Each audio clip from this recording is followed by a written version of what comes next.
Mahogany কাঠের দরজা অথবা ফার্নিচার কিভাবে আপনি সেগুন কাঠের কালার করবেন, তাও আবার লেকার পালিশ করে। আসুন শিখে নেই আজকের এই ভিডিও থেকে। অবশ্যই পুরোপুরি ভিডিওটা দেখতে হবে। শুরুতেই আপনাকে টিক পুটিং করে নিতে হবে, অর্থাৎ লেকার পালিশ করতে হলে টিক পুটিং করে 120 নাম্বার সিরিজ কাগজ দিয়ে ঘষে মসৃণ করতে হবে। আমরা 120 নাম্বার সিরিজ কাগজ দিয়ে ঘষে মসৃণ করে পরিষ্কার করে নিয়েছি। তারপর শুরুতেই আমাদেরকে সিলার তৈরি করতে হবে, অর্থাৎ সিলার কিভাবে আপনি তৈরি করবেন, তিনটা মেডিসিন একসাথে মিশ্রিত করে। তার মধ্যে দেখুন, শুরুতেই আমরা এখানে ক্লিয়ার সিলার 1 লিটার ঢেলে নিচ্ছি। ক্লিয়ার সিলার 1 লিটার, তার সাথে মিশ্রিত করব 446 থিনার 1 লিটার।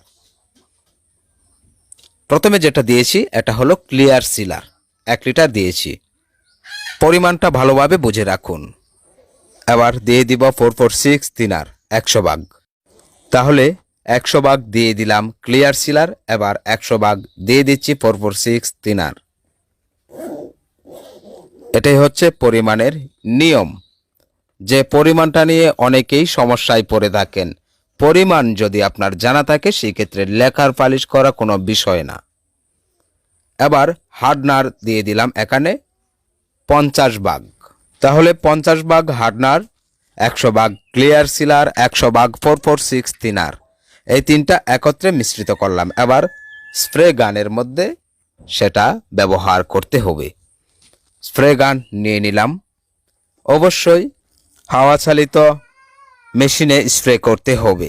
অনেকেই জিজ্ঞেস করেন স্প্রে মেশিন ছাড়া, অর্থাৎ কম্প্রেসার ছাড়া লেকার পালিশ করা যাবে কিনা অন্য উপায়ে। দেখুন, অন্য কোনো উপায়ে লেকার পালিশ করা সম্ভব না। অবশ্যই কম্প্রেসার মেশিন লাগবে, হাওয়ার সাথেই এটা স্প্রে করতে হবে।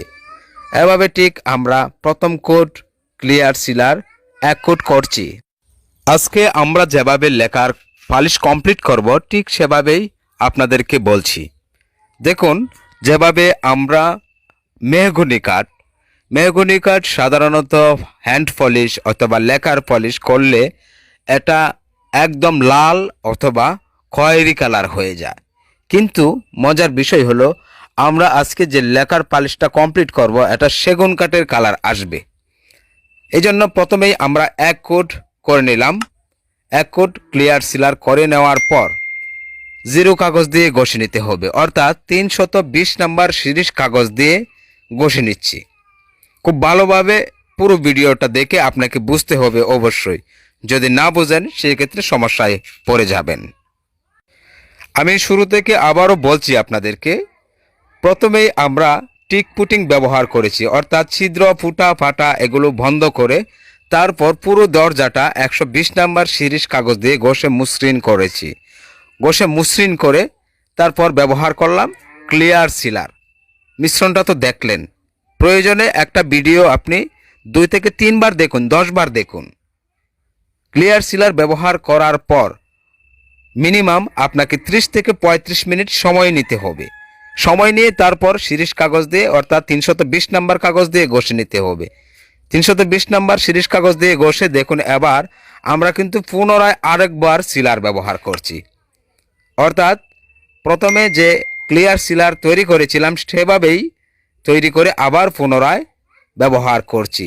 তবে অবশ্যই 0 কাগজ দিয়ে ঘষে কিন্তু নিয়েছি, ঘষে নেবেন। এখন আবার পুনরায় 30 থেকে 35 মিনিট সময় নেব। নেওয়ার পর কালার কোট করতে হবে। এখন কালারের যে বিষয়টা এটা খুবই ইম্পর্টেন্ট। দেখুন, এখানে 446 থিনার দিয়েছি 1 লিটার। 1 লিটার 446 থিনার দিয়েছি, অর্থাৎ 100 ভাগ। এখন টপ কোট দিচ্ছি এখানে 20 ভাগ।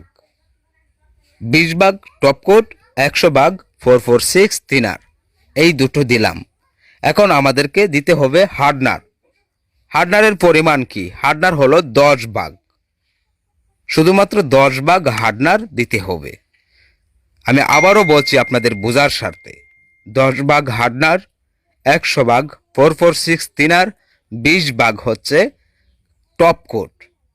এই তিনটা দেওয়ার পর এখন আমরা কালারের এখানেই বিষয়টা ভালোভাবে বুঝতে হবে। দেখুন, ইয়েলো কালার, অর্থাৎ যেটাকে কাঠালি কালার বলা হয়, যেখানে লেখারের আইটেম বিক্রি করে সেখানে বললেই হবে। ইয়েলো কালারটা এখানে পরিমাণে বেশি দিয়েছি, অর্থাৎ বোতলের ক্যাপ দিয়ে 2 ক্যাপ দিয়েছি। 2 ক্যাপ ইয়েলো কালারের সাথে এখানে 1 ক্যাপ দিয়ে দিচ্ছি টিক কালার। দেখুন 1 ক্যাপ দিয়ে দিলাম টিক কালার, আর 2 ক্যাপ দিয়ে দিলাম কাঠালি কালার, অর্থাৎ ইয়েলো কালারটা যেটা। আমি আবারও বলছি, প্রত্যেকটা আইটেম আপনি লেখার আইটেম যেখানে বিক্রি করে সেখান থেকেই কিনতে পারবেন। আর আজকে আমরা যে লেখারটা করছি এটা ইটালিয়ান ম্যাটেরিয়াল দিয়েই কমপ্লিট করছি। দেখুন এবার আমরা পুনরায় স্প্রে করছি কালার কোড, অর্থাৎ কালার কোড করে নিচ্ছি।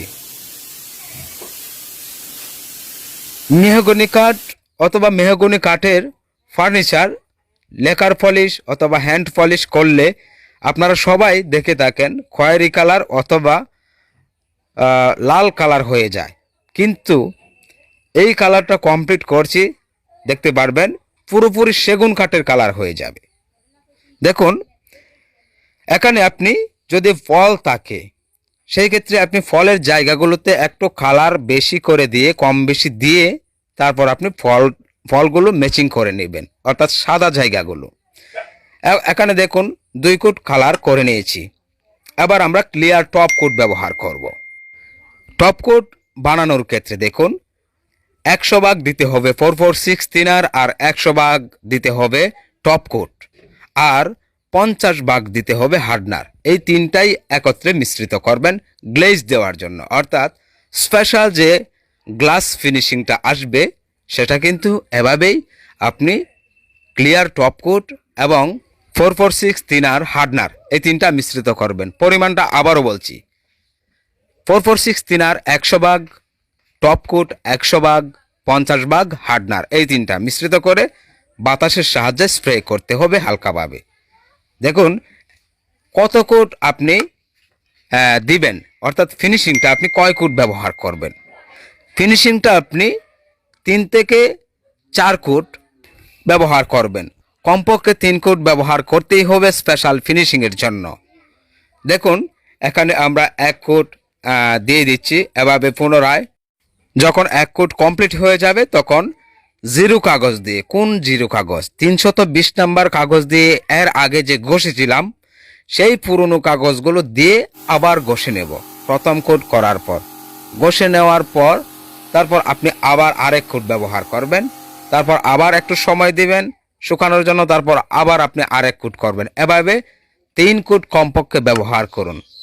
দেখুন 2 কোট ব্যবহার করার পর আমরা তৃতীয় কোট অর্থাৎ 3 কোট দিচ্ছি, 3 বার ব্যবহার করছি, মানে একবার ব্যবহার করাকে 1 কোট বলা হয়ে থাকে। এভাবে আমরা দেখুন এখন তৃতীয়বার ব্যবহার করার পর গ্লাসের মতো দরজাগুলো হয়ে গেছে। দেখুন পুরোই সেগুন কাঠের কালার। মেহগনি কাঠের দরজা অথবা ফার্নিচার যদি আপনি এইভাবে পরিপূর্ণ লেকার পালিশ করতে চান, এই নিয়মে যদি আপনি করেন, আপনার প্রতিটা দরজাই হবে আকর্ষণীয়, ঠিক এরকম সুন্দর। এই গ্লেজ বহুদিন থাকবে। এই ছিল আজকের ভিডিও। অবশ্যই আমাদের চ্যানেলটি সাবস্ক্রাইব করে রাখুন পরবর্তী ভিডিওগুলো পাওয়ার জন্য। ধন্যবাদ।